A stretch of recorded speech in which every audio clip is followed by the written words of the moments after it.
Cher Tony Estanguet, j'ai un souvenir qui date de février 2016 à la Philharmonie de Paris. C'était un an après les attentats, un an après l'ouverture de la Philharmonie. Vous, cher Tony, vous disiez « Le rêve est une force extraordinaire.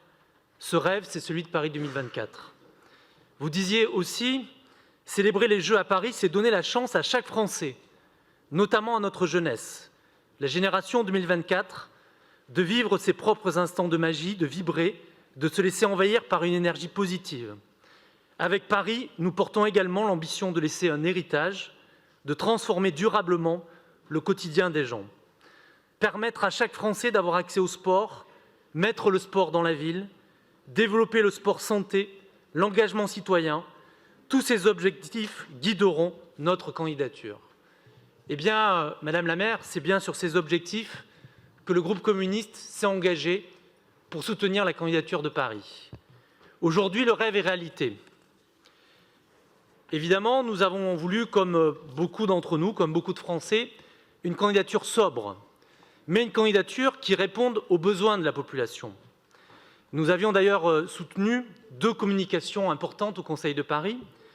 Paris plus sportive, où nous évoquions un nouvel équipement sportif par arrondissement, et puis transformation olympique en octobre 2019, où évidemment vous êtes revenu tout à l'heure dans votre intervention, on présente des Jeux au service des Parisiens.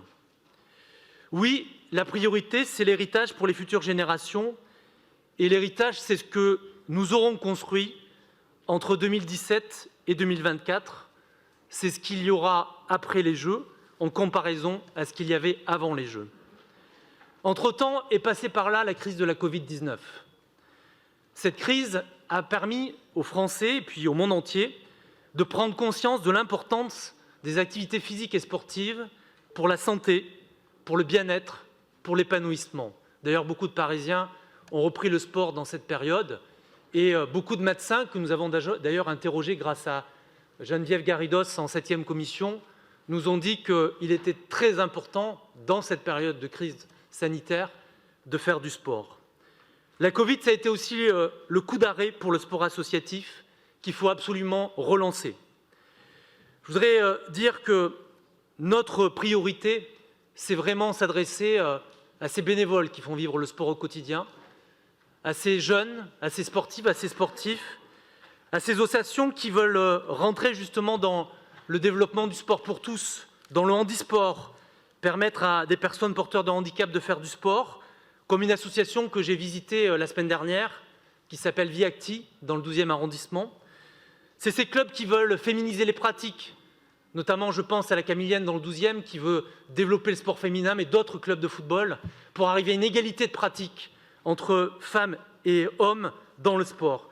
C'est ces clubs qui veulent faire rentrer le sport santé, qui ont d'ailleurs le label Club Santé et qui s'adressent aussi au public en situation de précarité.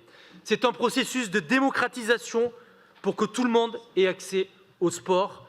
Et c'est aussi se dire que l'effet des Jeux Olympiques, l'effet du résultat des médailles de nos champions permettent le développement des pratiques. Mais reste une question. Comment les accueillir? Comment répondre à toutes ces associations qui viennent nous voir pour des créneaux supplémentaires. Et nous le savons, Madame la maire, aujourd'hui, nous sommes en incapacité de répondre à toutes les demandes et à tous les besoins. Cher Tony, vous avez cité tout à l'heure une recommandation de l'OMS. 30 minutes de sport par jour pour nos enfants, dans nos écoles. Vous avez aussi cité le savoir nager, pour que chaque enfant, chaque élève qui rentre en 6e sache nager. Eh bien, pour ça, il va falloir des équipements. Et l'un des points forts de l'héritage des Jeux Olympiques, ça sera notre capacité à répondre à ces besoins, à répondre aux Parisiens en construisant des équipements sportifs. Sur le savoir nager, Madame la maire, moi je pense qu'il faut qu'on se donne l'objectif au moins d'étudier la création de 3 nouvelles piscines dans Paris. Je pense au 20e, sur le quartier Lani. Je pense à Carpentier dans le 13e, en sachant que la piscine Joséphine Becker sera en fin de vie dans quelques années. Et je pense bien sûr à ce projet qu'on a porté tous ensemble, Porte de Charenton, dans le 12e. Je pense aussi à la piscine Roger Le Gall, qui nécessite des travaux. C'est rien, c'est principalement 1 ou 2 millions de travaux que l'on demande en crédit d'investissement.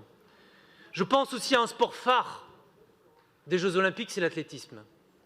Aujourd'hui, à Paris, nous sommes en incapacité d'accueillir des championnats interclubs par manque de pistes homologuées, par manque de sautoirs, par manque de lancers. Eh bien, il y a un site historique, c'est le stade Pershing, qui, dans 2 ans, 3 ans, aura 100 ans et aura accueilli les Jeux Olympiques. Il faut absolument investir dans le stade Pershing pour qu'on ait un stade homologué pour l'athlétisme. Mais c'est aussi une salle couverte à la Doumègue, qui aujourd'hui n'est plus homologuée, qu'il faudra rénover. Je pense évidemment au football. Nous avons la chance d'avoir la création d'un nouveau district de football. Eh bien, aujourd'hui, nous n'avons pas la capacité d'accueillir les formations, d'accueillir les plateaux des débutants. Eh bien, nous avons dans le bois de Vincennes des terrains. Il faut investir dans la plaine Mortemart et mettre les moyens pour accueillir le district de football. Je pense enfin, vous l'avez évoqué Madame la maire, nous y étions ensemble à la Cipale, site historique du cyclisme en France, qui a accueilli l'arrivée des Tours de France, qui a accueilli les Jeux Olympiques.